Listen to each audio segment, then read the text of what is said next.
La dichotomie des évolutions entre le prix d'une obligation et son taux d'intérêt. Quand on dit que les taux d'intérêt se tendent, ça veut dire que le prix de l'obligation baisse.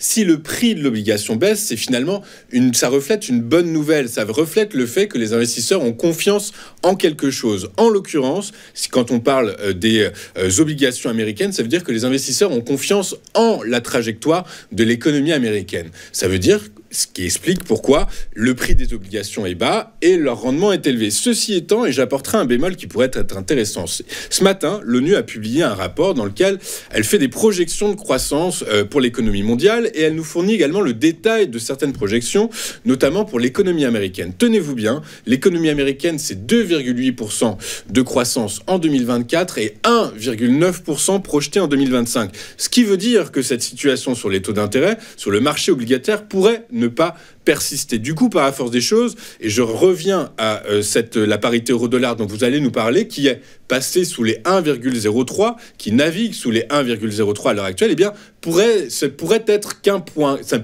point bas. Du coup, par la force des choses, comment est-ce que vous le comprenez? Et est-ce que vous supposez, comme vous nous l'aviez dit, que les 1,03 allaient être atteints? Est-ce que vous pensez qu'on se dirige vers la parité absolue, du coup?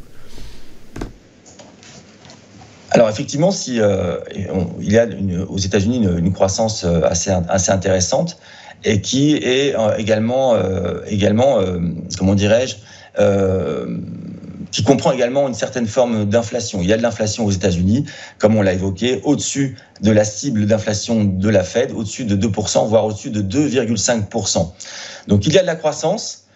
Il y a de l'inflation et naturellement les taux se tendent. Et de ce fait, eh bien, effectivement, le dollar index a encore une capacité à inscrire de nouveaux sommets. Tant que l'inflation reste prégnante, on verra ce qui se passe sur l'inflation de décembre.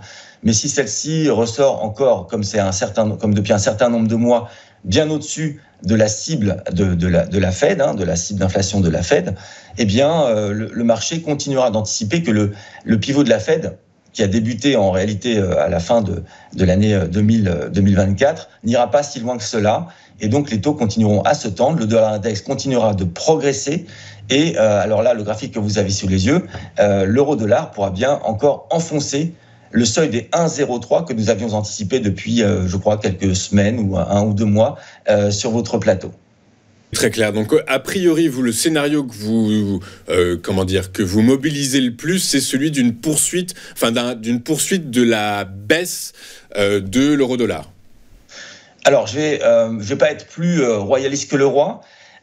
Jérôme Powell lui-même indique qu'il mènera sa politique monétaire en fonction des données. On dit en anglais qu'elle est data-driven, c'est-à-dire que la politique monétaire des États-Unis, pour le moment, on considère qu'il n'y a pas une trajectoire précise, une stratégie précise.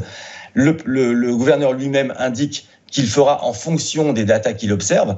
Et donc, je ne vais pas faire plus royaliste que le roi. Je n'en sais pas davantage que lui et j'en sais certainement bien moins. Ce que je peux dire, c'est qu'il faudra regarder de très près l'évolution de l'inflation aux États-Unis.